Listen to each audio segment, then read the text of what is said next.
Everybody. We'll call the meeting to order. We'll begin with the Pledge of Allegiance. I invite you to join us. United States of America, and to the republic for which it stands, one nation, under God, indivisible, with liberty and justice for all. Roll call. Kolpak. Here. Pepcorn. Here. Preston. Here. Strand. Here. Mahoney. Here. Library. Weekly summer storytime sessions for children aged 2 to 6 are happening as part of the Summer Reading Challenge on Tuesdays at 10 a.m. in the main library and Wednesdays at 10 a.m. at the Carlson Library. Residents are encouraged to volunteer this summer at Carlson Library learning garden plots at 10 a.m. on Thursdays. A jigsaw puzzle social and swap will be on June 17th at the main library at 1 p.m. And take part of the Fargo History Hunt and discover and learn about 12 historic buildings in downtown Fargo. Maps are available at all 3 library locations. Water treatment plant. On July 8th, the North Dakota State Water Commission approved a $4.4 million in grant funding for the Fargo's regional water system distribution extension projects, which will benefit the Fargo and the Cass rural water systems once constructed. These projects have been a cooperative effort between the engineering department and the water utility. The grant is distributed as 60% state and 40% local cost share. Special thanks to Water Utility Engineer Dan Porlock, Division Engineer Nathan Borboom, and Ryan Grubb from the AE2S for their work on the technical design and grant application. Every successful grant funding application for water system improvements helps the water rates for our customers. On May of 2017, the Cass Clay Food Partners worked with the City Commission and amended the Fargo Municipal Code to allow residents to raise chicken in their backyards. This video will explain the proper process utilized to raise chickens in your backyard, as well as the benefits for our food system. About 6 or 7 years ago, we had a group of people or residents in the city that were interested in keeping chickens in their backyard. And so the Cass Clay Food Partners worked with Fargo Cass Public Health to work with the residents. We worked with different city divisions, took a look at what stipulations we would want in an ordinance to do that. And we pulled together an ordinance, worked with the City Attorney's Office, and then in May of 2017, the ordinance was passed through the City Commission. I've always kind of said I'm a country girl stuck in the city, and for me at first it was just the excitement value of, hey, we finally have eggs. Now it's nice, a nice supplement where we're not having to go and purchase eggs. And in the case that we have right now where we're getting 4 eggs a day, that's 2 dozen a week. So we're being able to share that with friends or make a small profit off of it and sell it to friends or coworkers. So as part of our research, we learned that the city requirements, no roosters, strictly because of noise. You don't want a rooster crowing at 4 in the morning. So we obviously had to choose 4 hens, so we went to Tractor Supply and picked them out. And the boys have determined their names are Chicken Nugget, Chicken Tender, Chicken Parmesan, and Chicken Alfredo. I think it's important for people to know too, there's more to just, I'm going to have some chickens in my backyard. You want to think about it because you do need to take care of them. You need to make sure that you have them in a coop, that the coop is, off the property lines at least 3 feet. The initial permit, you take it to the city auditor's office. There's a $10 fee, so it's not anything big. And then the city auditor notifies the animal control or the police department, and then somebody will contact you and say, I'd like to come out and see what your setup is, and we'll do a visit and then give you the permit. I think the biggest benefit is people want to grow their own food. They want to be self-sufficient. They want to know where their food is coming from. And I also like to say for the city, I think it's a benefit for the city to have something like this because it shows that the city is supporting people, providing the opportunity for people to grow their own food. For me, I like just being able to say that they're from my chickens. I know where they come from. I know what the animals have eaten. I know that they're not in a small cage or in a big farm getting trampled on. So I just get the enjoyment of being the one that's taking care of them. Not only do you have the backyard chicken keeping ordinance, you also have, People are encouraged to have gardens in their yard. You can grow food on the boulevard. Natural plants and pollinator habitats are encouraged as well. So these are all parts of creating a vibrant food system and a sustainable community.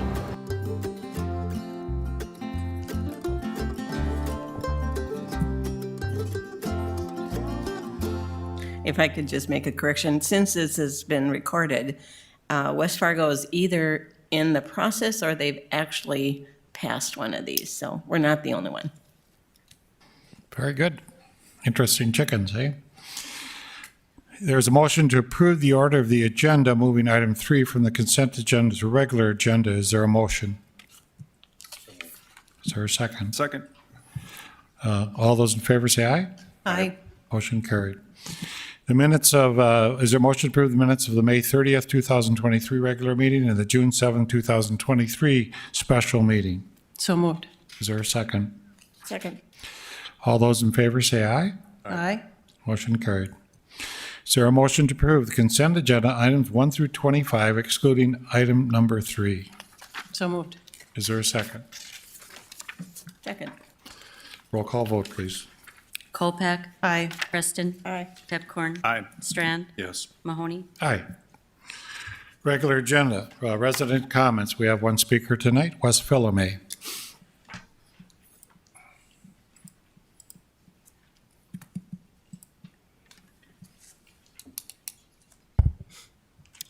Wes Philomay, he, him, his pronouns. I'd like to start by saying long live George Floyd and Anue Magic, and justice for Shane Netterville. Some people might say we're constantly complaining, but others believe us to constantly be speaking the truth. The truth is that in the entirety of the history of our city government, we have never had a BIPOC leader. Our city staff is one of the most least diverse staffs in the entire country, with only 1% identifying as Black. Despite beating the national average by 4%, our PD presented a push to hire even more women at the last city commission meeting.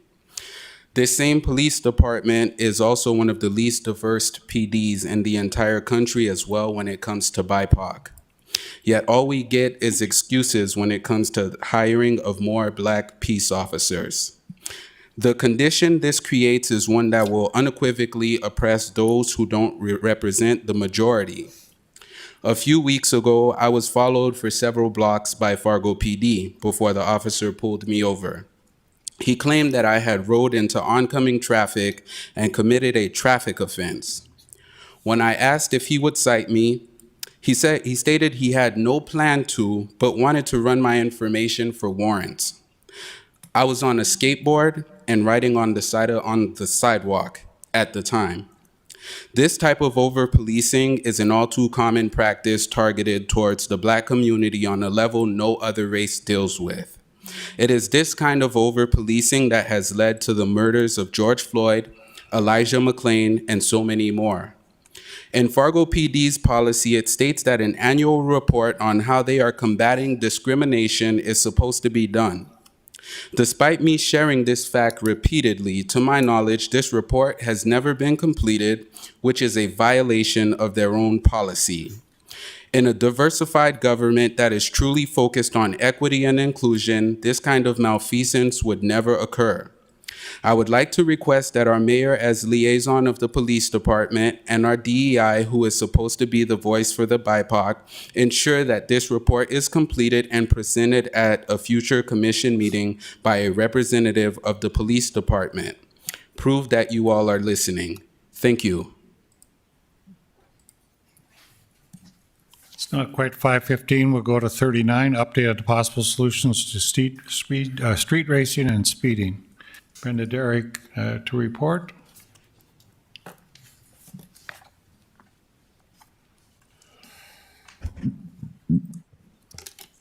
Good evening, Mayor and Commissioners.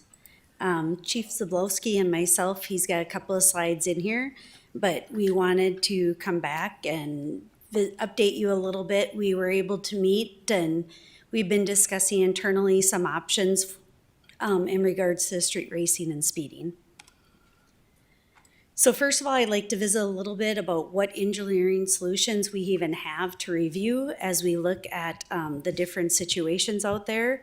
We'll talk a little bit about police department enforcement solutions and then what's next. So engineering solutions. Here are some of the engineering solutions that we look at when we have speeding issues. We look first at speed tables, speed cushions, speed humps. We look at lane reductions, curb extensions, lane narrowing, center planting medians and islands, speed feedback signs, and then signal timings. So speed tables, cushions, and humps. Our current city policy would not allow them on arterials or collectors due to the emergency response.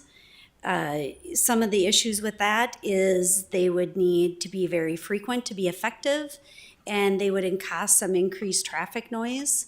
They would also increase congestion and carbon emission and cause that driver frustration, which really does increase crashes. And they would also need to be removed for winter. And so, engineering supports the policy as it is and would not recommend a change in regards to tables, cushions, and humps on the arterials or collectors. Then we have lane reductions or road diets. Those have been implemented by engineering on a multitude of roadways. So 2nd Street here along City Hall went from a 4-lane to a 3-lane. 17th Avenue from 45th to 42nd Street used to be 4 lanes with no turn lane, and we've changed it to a 2+1 with a turn lane. Our Main Avenue project has gone from 4 to 2 lanes. And then 42nd Street from Main to 13th Avenue was reduced from 4 lanes to 3 lanes. And then that was just done by striping. We have not reconstructed that road yet, so we did that just by striping. So as I said, it can either be a reconstruction or done by modifying the pavement markings. Curb extensions, these are difficult to do when we don't have parking, but they are an option when we do have parking along the collectors or arterials. And that does help reduce our speeds at the intersection, but it does cause an issue with maintenance and snow removal. There's just a little more work when we get to snow removal. Lane narrowing has been implemented on all of our reconstructed roadways. So our lanes historically have always been 12 foot, especially on anything federally funded. It was a requirement that they be 12 feet. And a lot of those have been reduced from 1 to 2 feet, depending on where that lane is. And so you see this on Main Avenue, on 13th Avenue from West Fargo to I-29, on 32nd Avenue on the new section, and then on 4th Street from 13th Avenue to the YMCA area. It's usually done as part of our new roadways and reconstructions, but it can also be accomplished through pavement markings in some of the areas. And then the center planting medians and islands. We try and add those on our reconstruction projects where the right-of-way will allow us. So you see these on Main Avenue, on 13th Avenue between West Fargo and I-29, and then on 32nd Avenue, we've added some medians in there also. And they have the similar benefits to the curb extensions. They're just kind of a natural traffic calming, speed reduction, and making the lanes feel a little bit narrower. And then they do have an increased maintenance, so dependent on how wide we can make it, kind of depends on what we can put in there to make sure we have if we do require maintenance, that they have a safe place to work. And then we have our speed feedback signs. They are currently used on some corridors, more typically in school areas. They require some maintenance and a power source. They may reduce the average driver speed slightly, but unlikely to reduce the really high speeders. And then you kind of have to balance how many you get out there, because the drivers do tend to become immune to them as if they're overused as a tool. And then signal timings. The traffic signals are timed for the posted speed limit. there is a little bit of wiggle room in there. So if you're driving much faster than the speed limit, it will result in the arrival of reds at the next signal. Most of the signalized intersections run coordination till about 10:30, and then they run free, which means if someone comes up to the side, that allows that red to happen. And then very few of our signals run in flash mode overnight. Most of those are in the downtown area that do that. And I'll hand it over to Chief Zablowski. Can I get control? Yes, you can. Thank you, Brenda. Good evening, everyone. A couple things we're looking at again from the enforcement perspective. Bringing back our traffic safety unit and adding the FTE so that we can do that. That was disbanded in 2016, and since that time, we've seen overall reduction in citations, increase in fleeing instances. There's a century code listed there that enables us to suspend registration for failure to keep your vehicle in conformity with state law in a nutshell. So we call like fix-it tickets when we stop people for illegal or loud mufflers. This is probably the most relevant piece of this statute that would help us with some of this issue, because a lot of the dangerous driving also kind of interconnects with complaints of loud mufflers. And some of these things are just loud and people aren't necessarily racing, but it's loud and disturbing as well. As we talked about at a previous meeting, those tickets are $20 and most people just ignore them. So we're putting a process in place that through this statute that would allow us to notice the Department of Transportation for someone who gets more than 2 of these tickets, in which we would request their registration be suspended. And then we would follow up from there. If they would continue to drive that vehicle would end up being towed, and they would be ticketed again for driving an unregistered vehicle. So that's one mechanism that exists that we are in process right now with trying to get implemented as quickly as possible. We want to make sure that that's done fairly as well. We'll continue with our overtime extra enforcement efforts, which is a mix of grant overtime and general overtime. And we've got a number of partnerships planned with Cass County and the North Dakota Highway Patrol for some of these enhanced enforcement efforts as well, which would also involve the NDHP plane and some other measures that we'll put into place. Next, violation fees, which I think are inarguably nominal on our side of the river. Minnesota and other states have much more extensive fee structures for these types of violations. And in this, we really need, again, broad legislative support. I think it might be a good idea going into the next session, working with cities, counties, or cities and towns to really craft a specific bill by population. It appears that last couple sessions when these discussions have come up that there's a lot of reticence to pass an across-the-board bill raising these types of fines or doubling them for certain instances. But I think the legislature could certainly craft a bill specific to cities of certain population where we're seeing these issues, Fargo, Bismarck, Grand Forks, et cetera, allowing for the increased speeding fines. Just one example, SB 2168, and there were several of these bills in the last session. They went back and forth between the Senate and the House. They intertwined with different issues from raising the interstate speed to the primary seatbelt violation. And they continued to go back and forth, and ultimately none of them passed. But there seemed to be a strong sense that they didn't want cities to double fines. So again, using our home rule charter, if we can at least get the legislature to craft something specific to a population, that would allow us as a city to address this in that way. And so I think if we get maybe broader support, not just from law enforcement, but from our elected officials and our the gal that we had out in Bismarck, maybe we'd see a little more success there. But that's been a difficult one to get through for several sessions. I know that's not a new issue. Fleeing vehicles, really the same situation. Last year we had 230 vehicles flee from traffic stops. 78% of them are not stolen cars. That was a ratio of 1 for every 31 stops. Currently through April, reduced a bit, but we're still seeing 60 fleeing incidents, 1 for every 51 stops. And these are just simply people who we try to stop for these violations who they don't stop, or they stop and they take off. So we had proposed a legislative fix to that. which mirrors laws that are in effect in other states. And it made it through the Senate side without any issues at all. It got hung up on the House side for a variety of reasons. But again, I think some strong support across the board for something like that. There was an ordinance floating around from Wheat Ridge, Colorado, and again, these things are in effect in other states.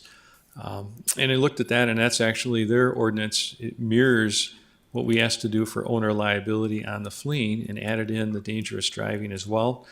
And they just passed that last fall. So in talking to them out there, they really haven't had a chance to establish any data. They got through the winter, they're in the summer right now. And just speaking with them today to see if they thought this had been effective yet, it's a little bit early to tell.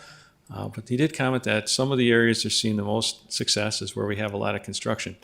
So I don't think we want to tear up all our roads to upend some of this dangerous driving, but they're seeing the same thing that we see here when we, tear up 25th Street and 32nd Avenue, that it kind of upends some of that activity, but that's obviously not a sustainable solution. We'll continue to work with engineering to capture data. Again, I think having more data for the legislature, both in terms of speed counts and fleeing and some of this other activity, might help get across that legislative finish line in the next session. And we'll just continue down that road.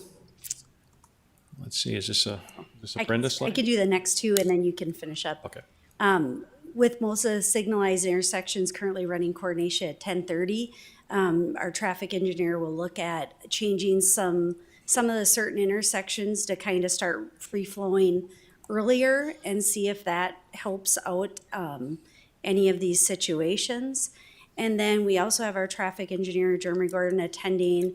FHWA has a speeding and speed management peer exchange in August, and he'll be attending that and just kind of having those conversations to see how other cities are working on management of their speeding issues.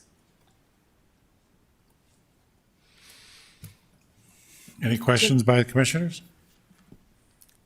Mr. Kolpak?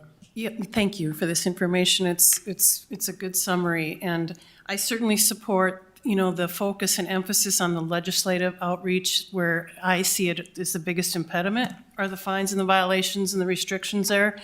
So I would highly support beginning sooner than later and really being strategic in our outreach to our local legislators, understanding, the amount of citizen comments we get in this area is ongoing. So certainly support being very thoughtful and working with local legislators. Mr. Preston?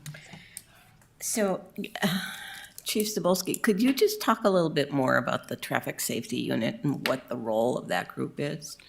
Sure. Well, that would be a unit that would devote its full-time attention to traffic enforcement, not only hitting some of this dangerous driving behavior, but also where we have a high propensity of accidents, things like that, or maybe follow-up regarding some of those accident investigations.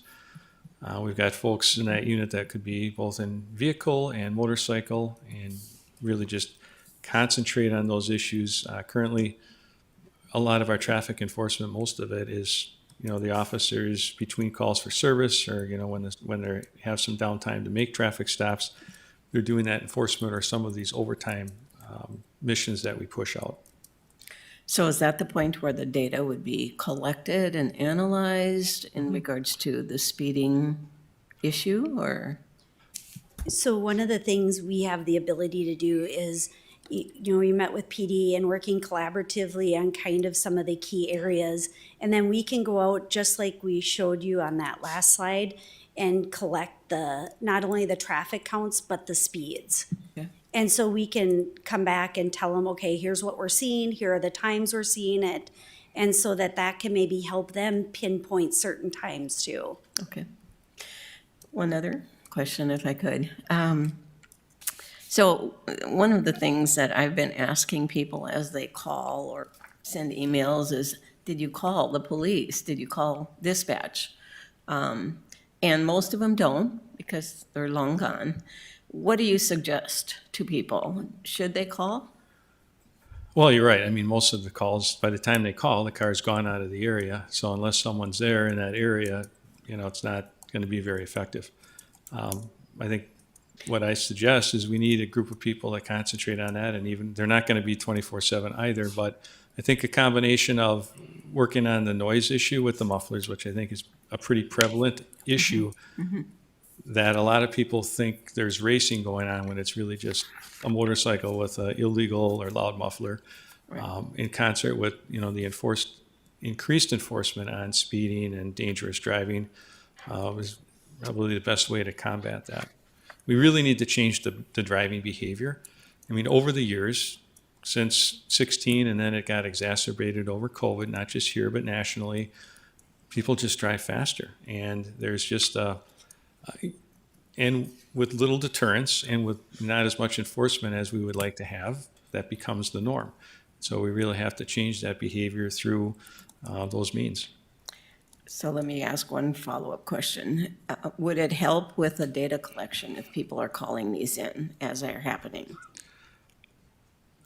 Well, I would say if for us, if they want to call and say, we heard it on this street, then we can at least see, is it a road we haven't collected?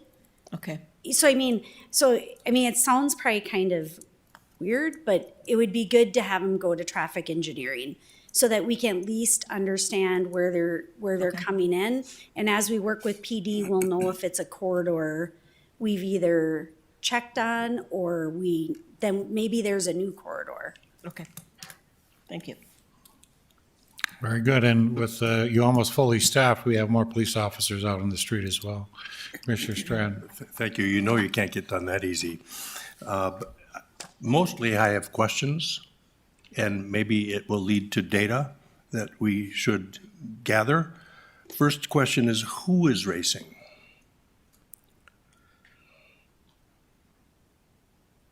Well, I think a lot of what we call it street racing. I call it dangerous driving because it's a combination of, we don't have that much in terms of we line up like on grease and we race each other to the finish, right?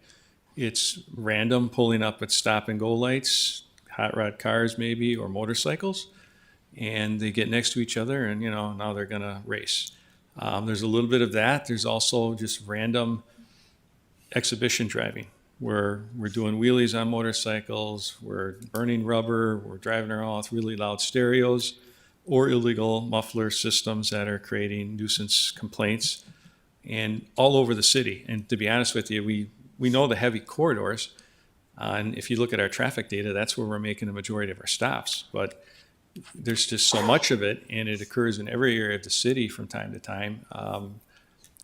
So in terms of who, I would say, I don't know if you could say it's who. I think it's across the board. It's a lot of different people who are even driving fast on the way home, and they're just weaving in between people, especially the motorcycles. We see a lot of that.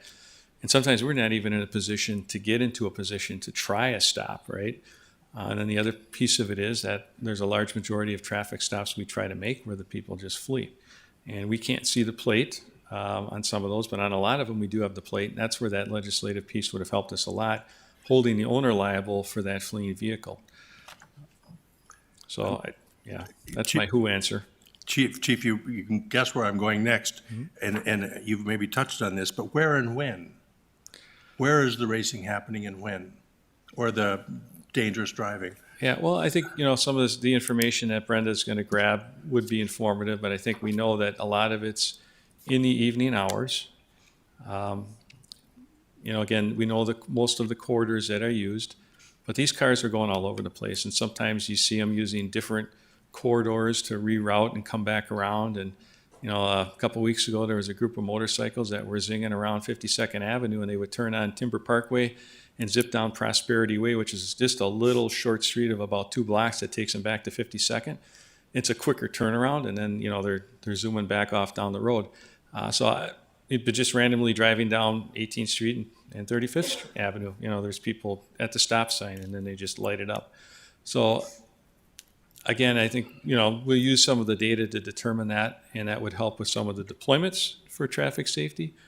But right now, we really need to have more boots out there. And when we put people out there, they're writing a large amount of tickets. Our citations are up significantly this year as well. Is it affecting the behavior yet? I don't think it is yet. I think so far we've still got some of the same issues, but a lot of it, I think right now, is also intertwined with that noise thing. I hear the noise and I call and I say people are racing. And that's where, there's a combination of things happening here. And I'll wrap up here, and thank you both for this. This topic is going to be ongoing, but it's more serious than we think sometimes, especially when there's a young kid that's out in the street that will get run over. And then we have a catastrophe, and then we're all grieving, and then we all wonder what we should have, could have, would have done differently. Here's where my head's at as we're looking into the future. We hear a lot about technology, improving life through technology. There's so many technologies out there right now. You can, with your phone, you can see where somebody's gone and how fast they're going. You can attach devices to phones and track vehicles and or suitcases. But there's things that and then cameras. So in my head, we look to the technologies. We find ways of discerning and determining accurately as much as possible whose vehicle, what type of vehicle, who's it licensed to, who's the title owner, and how can we hold them accountable, or they're going to lose their vehicle or their rights to their vehicle. We may even, to me, this is a technology topic. We may even go to the point where, I'll just leave it at that, but the owners need to be responsible for the vehicles that are theirs and in their names. However we do that, and if it's their family members or if they've loaned it to somebody, they're accountable. And however we can know who the vehicles are, where they are, document what they're doing, and track it back to the owners. To me, that's the best way forward. Excellent idea. And there is technology that would allow us to do that. There's technology out there that'll capture plate, front and back, picture of the driver. We're forbidden in North Dakota to use that technology in that enforcement mechanism. So here again, this would be a legislative change that we would 100% fully support because that technology exists. We're just we can't use a camera to as a means to issue a traffic violation. The officer has to witness it themselves. So even if I have your picture on a camera with your license plate and your speed, so the technology would give us the speed. We actually researched this in Beloit, and we had the same issue in Wisconsin. Wisconsin law, which was very dated as well, didn't allow for that type of enforcement mechanism. Now Illinois has it, like when you go through the toll system, they can do it in Illinois. So it's a state law change, and if that's something that they would be willing, the legislature, to again carve out for a city of a certain population so that we could decide through home rule how we wanted to enforce these things, that stuff exists. Thank you, and I hope we can keep this conversation going so the public sees how important it is to our community. Absolutely. Any other questions or comments? Thank you for your presentation. Appreciate it. Public hearing, item 38.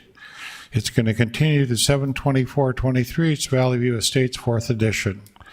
It's a zoning change in a plat that is before us, but it'll come back to us on 7/24/23. Do I have a motion? Move. Is there a second? Second. Roll call vote, please. Aye. Preston, Aye. Strand, Yes. Kolpak, Yes. Mahoney. Aye. Item 40, presentation on the progress of the growth plan and an update on the community engagement opportunities. Nicole Crutchfield isn't here, but we have somebody else presenting. I was actually just going to introduce Kim to Okay. our one of our senior planners, our planning coordinators, and she'll take it from here. Mark and I will be here for questions. Very good. Welcome, Kim. Thank you. Good evening, Mayor and Commissioners. I'm excited to provide an update on the progress of the growth plan and opportunities for upcoming community engagement. The growth plan will study the physical growth of our community through completion of land use planning, which will ensure our priority growth areas can be served with utilities, including the growth and potential for utility systems and their extension.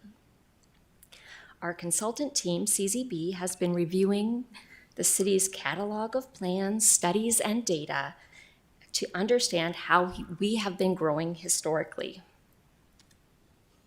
So the planning tools we use include policy documents that set the vision for our community in the form of comprehensive plans.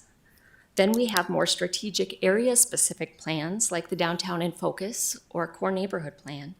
And then we have tactical guidance and regulations that help implement the vision, like the zoning and subdivision code or land development code.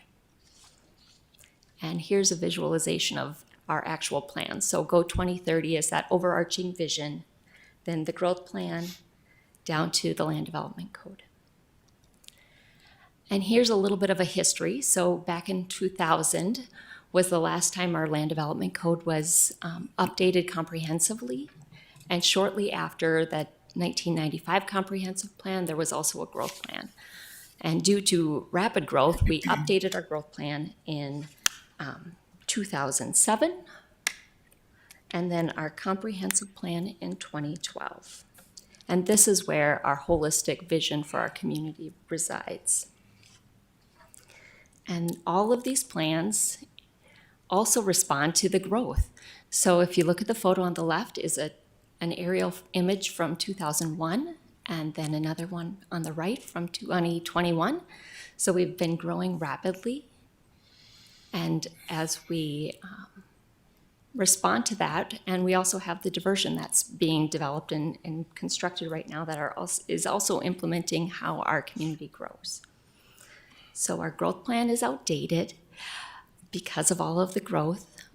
We want to make sure the Go 2030 comprehensive plan vision is still relevant, and then as we finish the growth plan, we'll transition into a land development code update.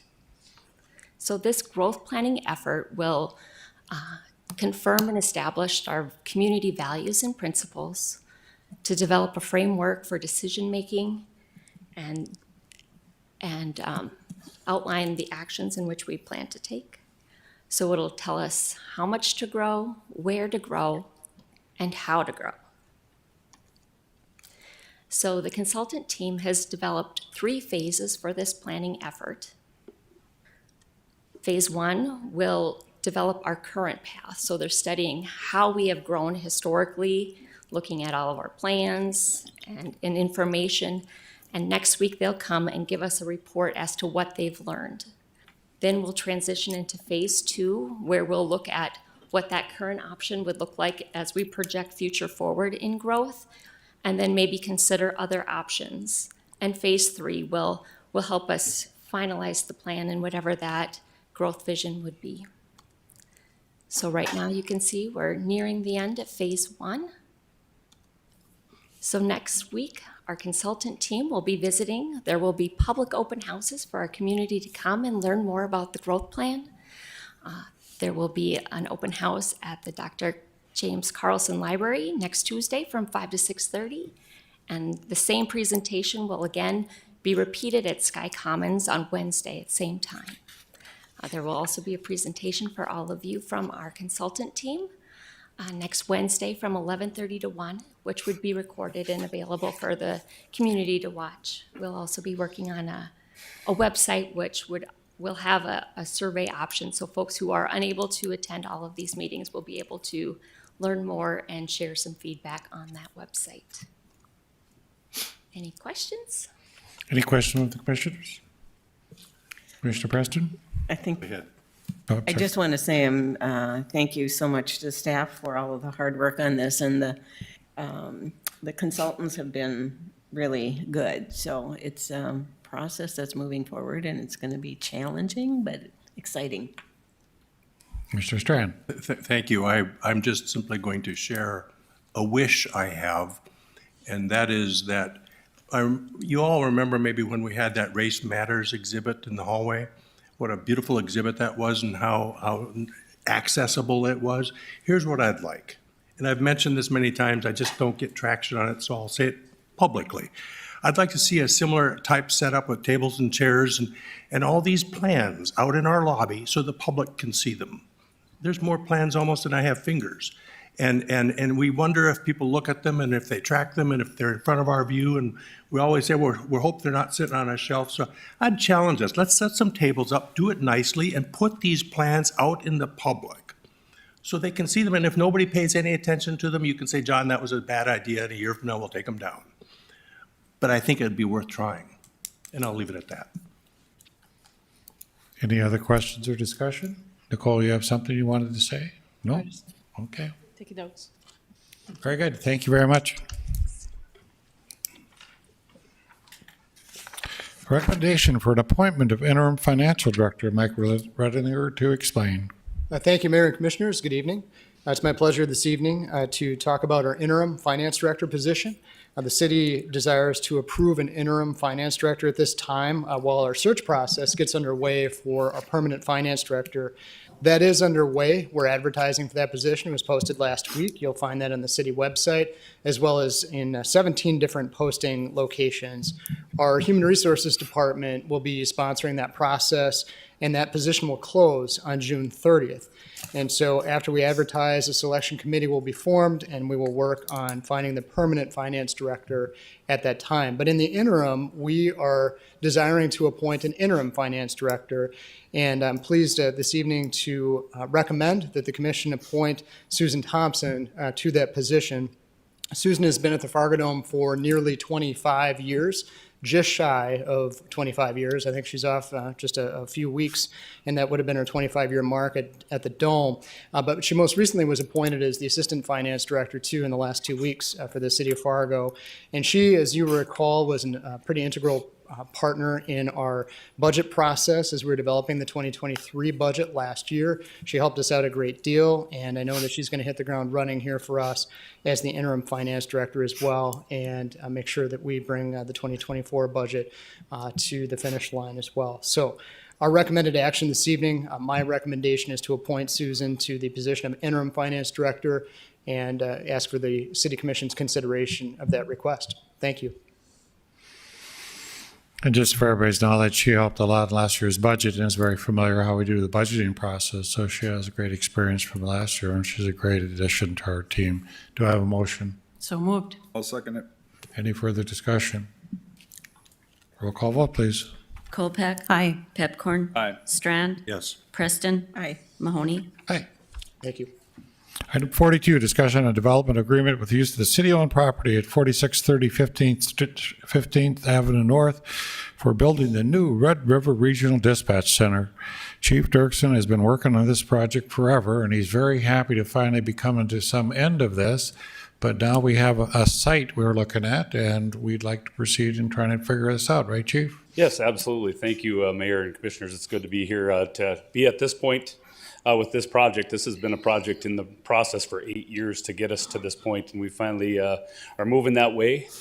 As you've seen over the last number of agendas over the last couple of years, we've been progressing and changing our JPA format of how we're going to operate the dispatch center and how we're going to move forward. That process has been in place for about 6 months now, and it seems to be going very well. Before we put the new JPA in place, the old board was looking for sites, and we hired a consultant, SEH. Architects were selected, and they did a site evaluation. We gave them a number of sites throughout the city. We ended up with 4.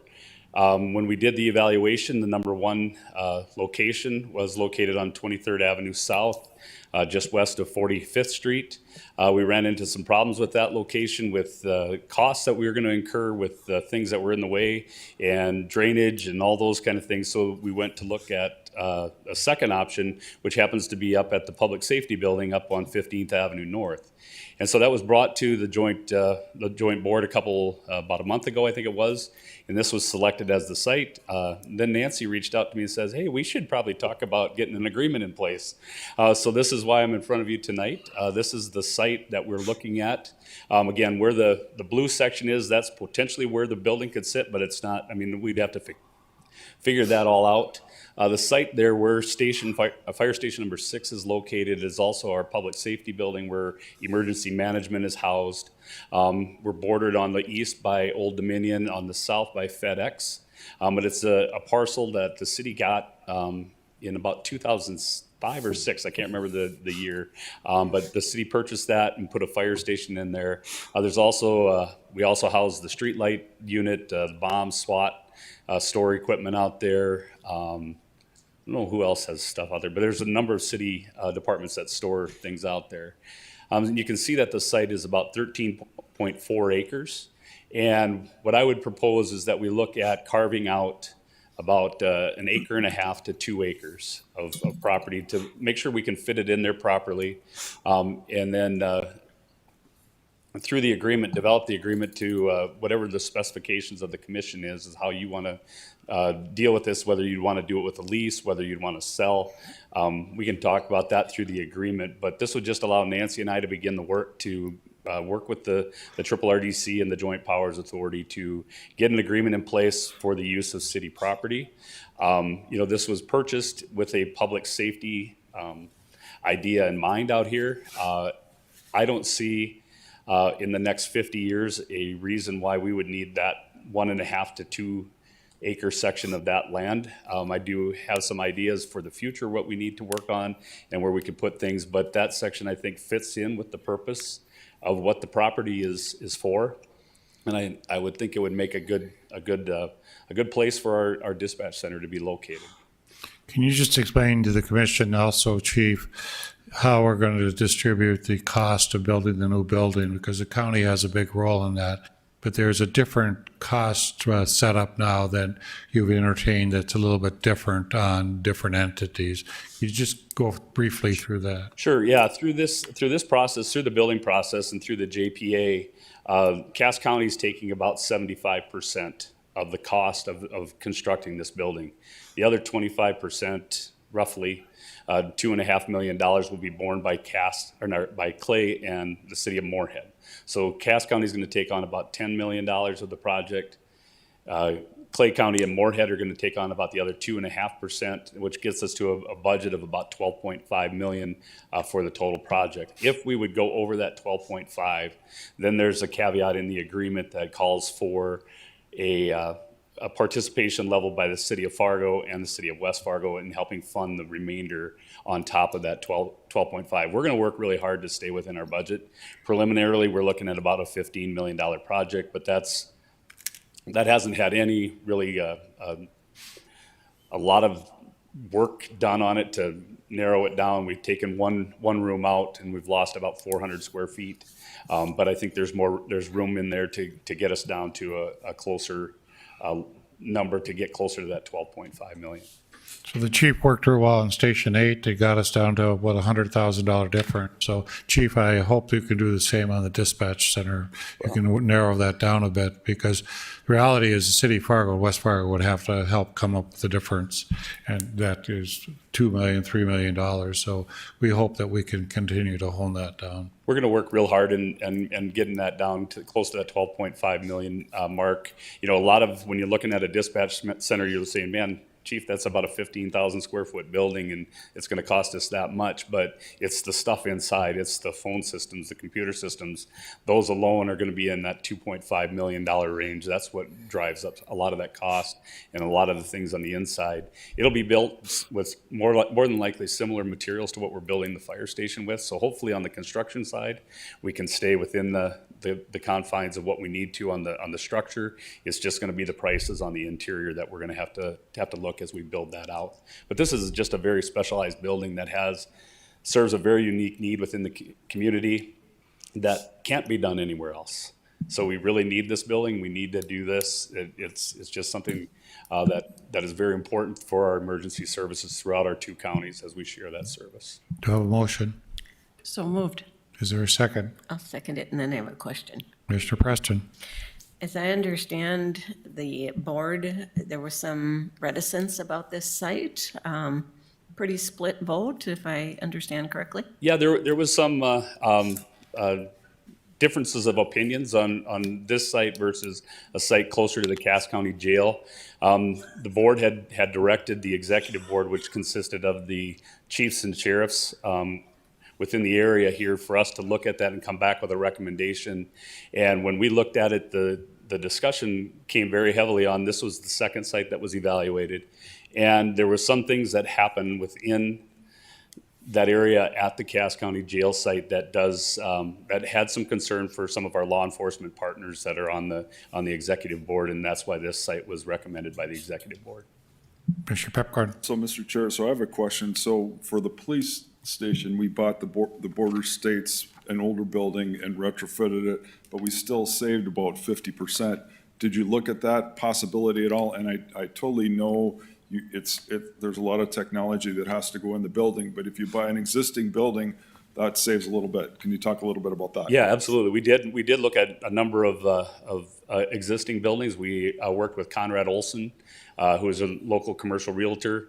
He showed us many sites, but the one problem that we found is their existing buildings were not built to the standard that we needed to make sure that this building can survive an F4 tornado. That's really what the national standard is.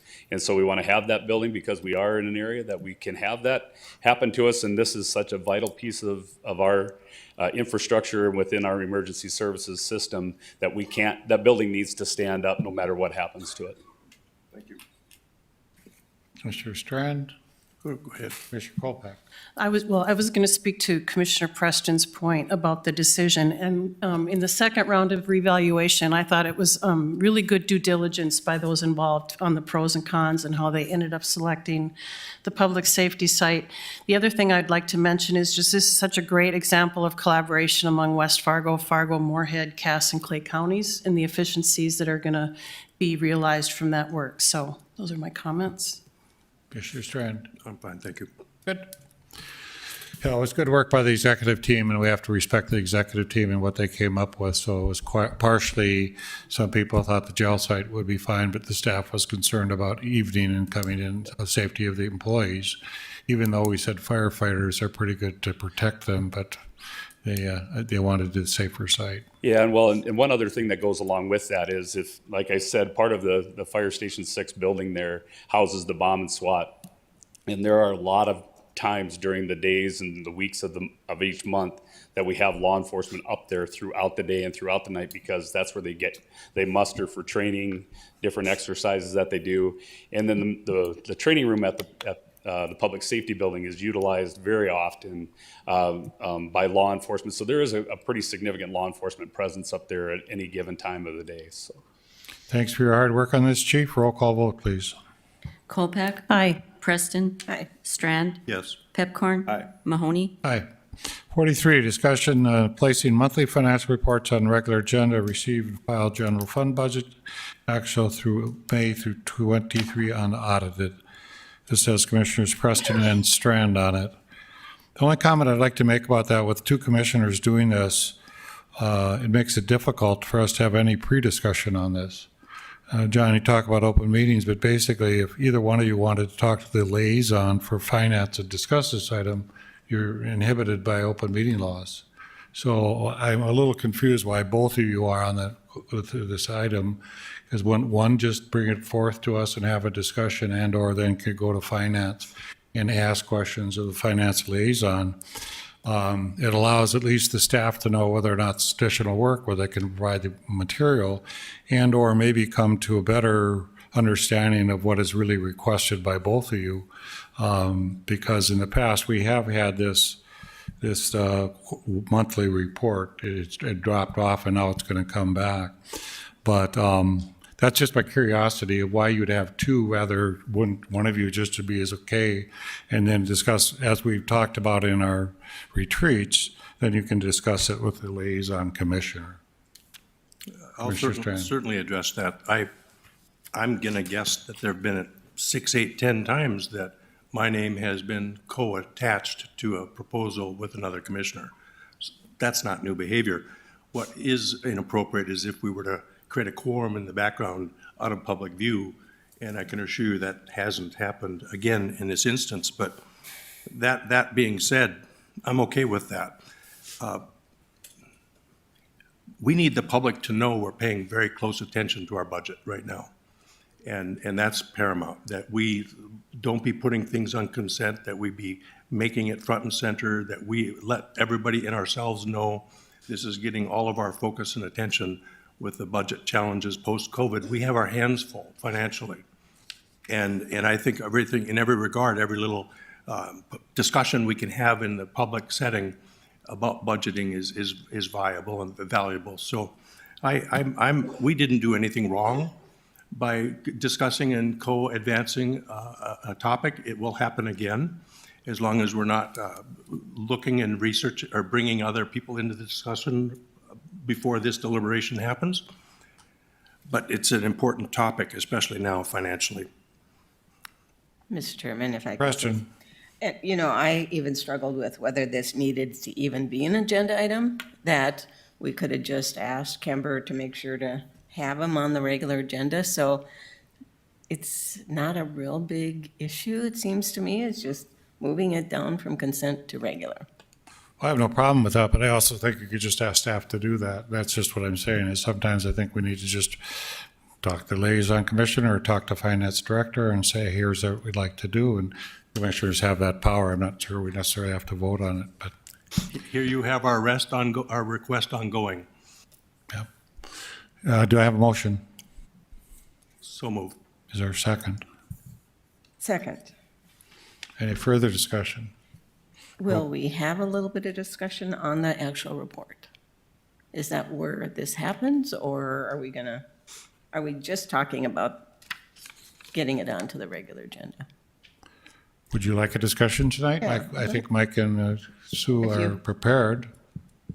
I have a few questions about it. Mr. Chair, so isn't this on the consent agenda and then any commissioner can pull it off? Isn't Yes. that what already is happening? So Yes. why are we doing this? Mr. Chairman, if Commissioner I Preston. can, because I think it's important enough to have it on the regular agenda. I do believe the public may not very well, and even some of us commissioners may very well miss it when it's on the consent agenda. So, Mr. Chair, then ask to put it on the regular agenda. That's all you do. Yeah, that's what I'm doing. That's what we're doing. That's what this motion is. Yeah. No, that's all we already do this. We already have the ability. This is just an extra exercise. That's from my perspective. It's already on the consent agenda. All you have to do is request to have it put, which we have multiple times on every meeting. So anyway, thank you. The difficulty with the report, as I see it, to two commissioners, is our expenses are relatively stable, but our revenue goes up and down. So for the public to understand what's happening with the report, might think that we're in deficit or maybe in a positive. And so when you actually look at it all the time, usually by Kent Costin, we'd have a mid-year report and we'd have an annual report. Those are the two that you really looked at as far as your budget goes. This is just a rolling average that goes up and down. And I think for the public, it's very confusing unless you understand our revenue stream. So Steve Sprague, you're up, I guess. Thank you, Mayor and Commissioners. Just a couple of comments regarding this report. I've been putting this report on the consent agenda for 20 plus years now, and you're exactly right. My role in this was directed under 40-1604 of the North Dakota Century Code under the duties of the auditor, where it says on a monthly basis that this report will be presented to the commission. And so that's what I've been doing. The mayor's comment about Kent making adjustments is spot on. Our current financial software would take the number one item is taxes, right? And so the budgeted amount is $36 million. And our current software just divides that by 12 and plugs it in there. Well, you need to know that the revenue stream and when the revenues come in. And so Kent would load the revenues for taxes, for instance, on the front end, and so we receive the majority of them by March, and so that way the budget to actual comes out looking right. I ran this. I typically don't run this report in January, February, or March, because in January and February we're accruing expenses and revenues and moving them from one year to the other, and it's all generally accepted accounting principles and standards that we use. But to run the reports, it would just add to confusion in January, February, and March. So I typically run it first in April. When I ran it in April, we were without a finance director at the time, and so I went and talked to the finance staff. I do not have the authority in my role to do budget adjustments, and so I had staff. It's not really a budget adjustment; it's budget allocation. So I had the staff, and we worked together to try to get the budget so that they looked appropriate and reflected what is actually happening. but I'm not as familiar with all of the line items as Kent was. And so Kent would, typically what I would do is run the budget, run this report and give it to Kent. Kent would do those budget allocations and then have me run the report again, so that when it came to the commission, it looked like something that was what was actually happening. I would agree that on the expense side, it's pretty close to actual.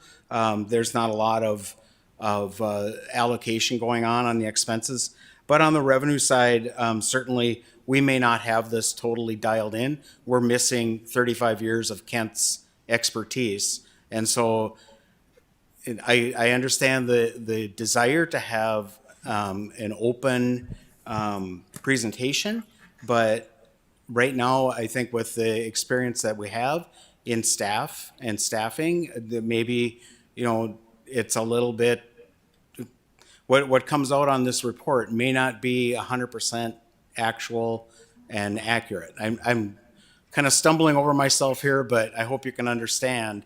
We're really missing that expertise that knows when, our another one that I work with is the engineering and admin budget. So that comes in under charges for services, and that was another one that I know we tend to get more engineering and admin later in the year, and so we were able to kind of adjust that budget a little bit, or that allocation. So Steve, when it says unaudited, the difficulty you have is for a commissioner even to digest it, it takes a little, but mid-year adjustment is actually when we put it somewhat together and have a better report. I'm just saying moving this consent agenda is not really helpful. The public can find it in the packet and they can look at it, but to interpret it is difficult because things are moving around. The mid-year adjustment is typically on our budgeting, if you have talked to the finance department, is more accurate and helps us find a bit to where we're going and what we have.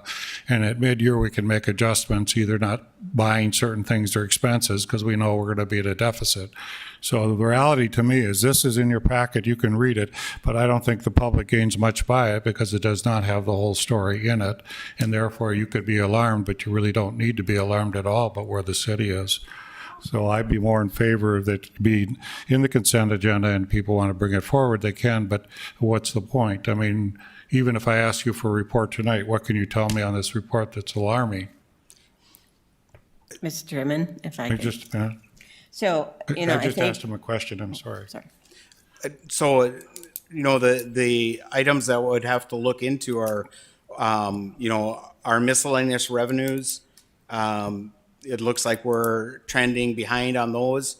Did we allocate those correctly? What makes up miscellaneous revenue? I don't have those answers. I would have to work with the budget or with the finance team to dig into something like that. Commissioner Preston. So I think what you just indicated is a good reason for having it on the regular agenda, because then if there are individuals in the public that are looking at this and don't understand it, it's a time to clarify. But, I guess one question, actually a couple questions. The 2023 budget, I'm assuming that's year-to-date budget? That's correct. The budget is, that's a 5/12 because this is through May. Yep, Yeah. okay.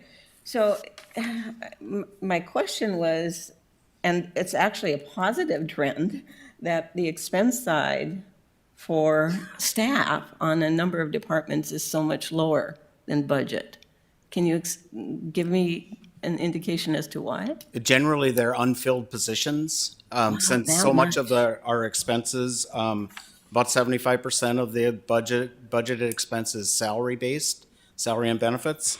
And so we reflect a fully funded, or if all of the staff positions were full. And so I would, I'd have to look into it to make sure, but that would be my educated guess would be that it's unfunded positions.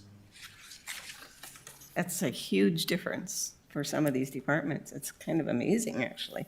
Okay. Well, when the police are down 30, that's why we had a huge amount of money that's out in the city. I'm looking specifically at fire. Fire is way behind. Commissioner Kolpak. I'm sorry, did you have another comment? On fire? Preston? Oh, no, I'm sorry, go ahead, Steve. An answer on? Yep. Fire? I thought you were raising your hand. to answer Absolutely. the There's a couple of things that come in the budget that through this accounting with this 5 months and, it's year to date, but we have some big timed payments that happen later in the year. So you're accumulating that on the one side and it doesn't get expended until September. So that's why you're seeing some of that difference. So those payments will come as we go forward, and some of ours is overtime, and that it's accumulated. We don't spend as much on overtime in January, February, March, but once we hit summer, then that seems to explode a little bit. Thank you. And that's a case where Kent would have that working knowledge and probably would have allocated that budget. So if in the future, I guess I would make a recommendation that if you want this on a regular agenda item, it would be helpful if the commission would look at these and then let staff know so that we can prepare the answers. Otherwise, all I can tell you is I'll have to look into it. And that's not helpful to anybody. Mr. Chair. Commissioner Cope? Yeah, that was actually going to be my point. So if we know it's going to be moved to the regular agenda, if we were proactively looking at where our questions were to make sure staff were prepared to answer those questions publicly and get ahead of maybe some of the information that if you're just looking at it as in a consent agenda and assuming things without the background or the context, I could see where that would be troublesome. So thank you. Any other discussion? Roll call vote, please. Strand, Yes. Preston, Aye. Kolpak, Pepcorn, No. Mahoney, No.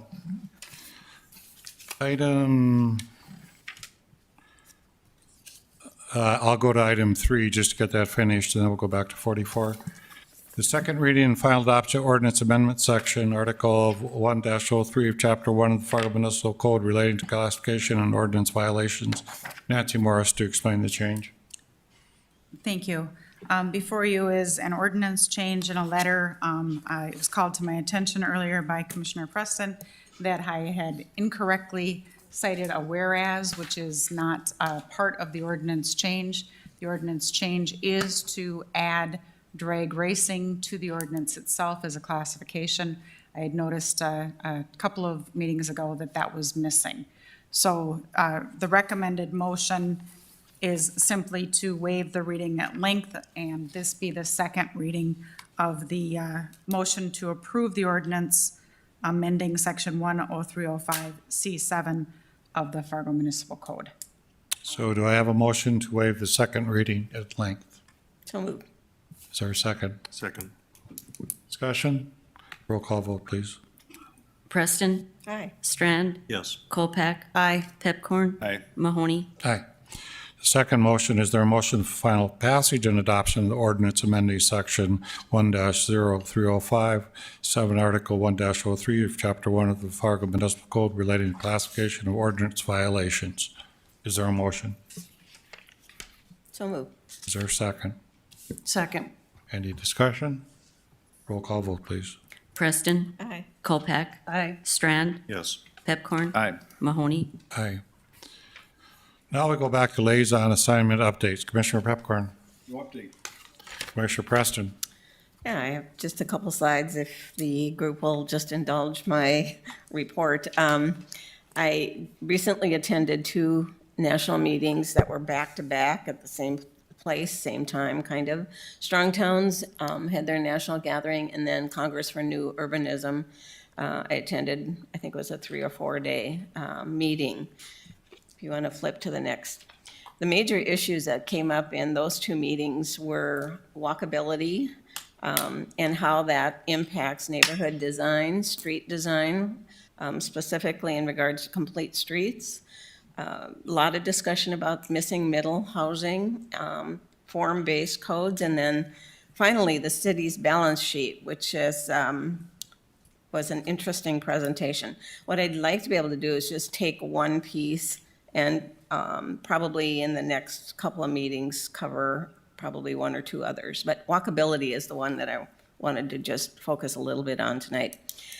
Kim, earlier, when she was talking about the growth planning process, I had indicated the comprehensive plan, and this is a comment basically, or a a priority policy issue that's included in the Go 2030, specifically on walkability. Creating walkable misuse centers is an integral part of the future vision for Fargo, and recommendations that lead to this goal are woven throughout the plan.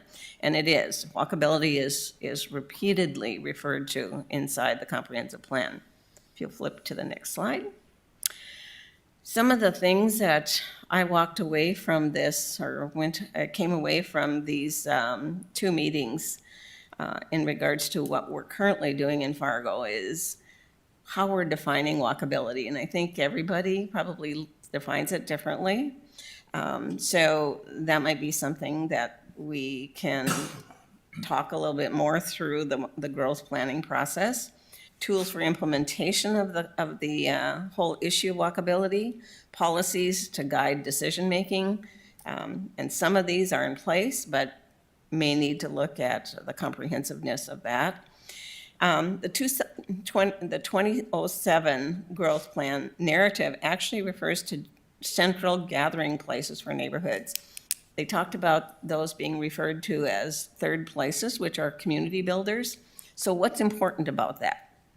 It truly is a place inside a neighborhood to allow people to get to know each other and begin to interact with each other. So parks, churches, rec centers, even restaurants or gyms can serve that function. And how we incorporate that into neighborhood planning is the issue. And then definitely there's research that shows that there's a significant relationship between social cohesion and walkability. If you're out on the sidewalk visiting with your neighbors, you're going to feel more safe, for one thing. So you can flip to the last slide, I think. Yeah, so that was it. Excellent. So you're going to give us more on this as you go through the next couple commissions? Yeah. Very good. Just, John, you talk about 19th Avenue. I wanted to remind you that we have repaved 19th Avenue. So for those who are not on the north side, sometimes you will notice that it has paving all the way to the airport road. And yes, it's not as bumpy as it used to be. Ben Dow has a little challenge of not having, some people are out in injury or whatever on the streets. And so if your pothole has not been fixed yet, it's just, we're working at it, but there's a huge list because last winter was devastating and very it's fertile for potholes. So I know many people have emailed me about a pothole around their house, but the team is working as fast as they can and trying to work on that as well. And somebody else referenced that there's a street sweeper that missed an area, and if you just go to Fargo and report that, our street sweeper will come back and pick up the gravel that's in your driveway. But it's been a very challenging year for our team. Commissioner Kolpak. I have one slide today, an exciting update on the downtown water tower construction tower. And there's some great pictures that are included on this slide. It's currently being welded, and ground painting will occur on the bowl after welding is completed. And this is a great example of a collaboration between the Water Department and the Arts and Culture Commission, which worked on the artwork that will be soon visible to a wide audience. It's scheduled to be raised sometime in August, and the water tower is planned to be operational this fall. And because of its height and size, it also will improve water distribution in the older water towers as well. So there's a number of benefits that come from this new big, beautiful water tower. And the State Water Commission grant of $2.81 million for the water tower project should be fully collected this month. And Mayor Mahoney testified to the State Water Commission and secured the $1 million grant funding to aid this project. So great work and an exciting addition to both art and water in Fargo. Commissioner Kolpak, can I? Mr. Preston. When do the other, 3 water towers that this is going to replace, when do they come down?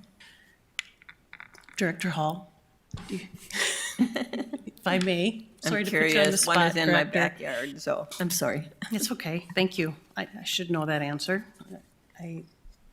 Troy will have the answer Think because he it's- knows what we did on that. Well, yeah, with the older tower at the site of the new downtown tower, that's going to come down with that's under contract. That'll come down with the project.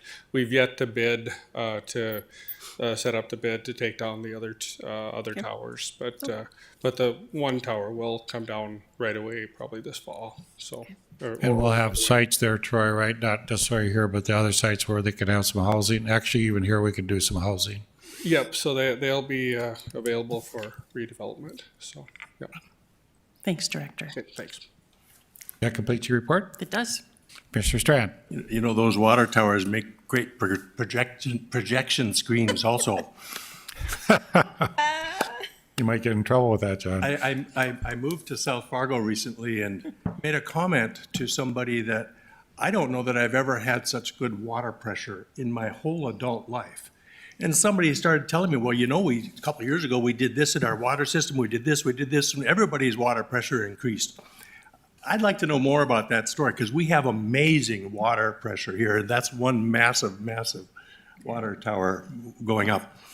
My simplified report, the Native American Commission leadership and our leaders in the Native American Commission and at the Human Rights Commission are very, very much engaged in rolling up their sleeves.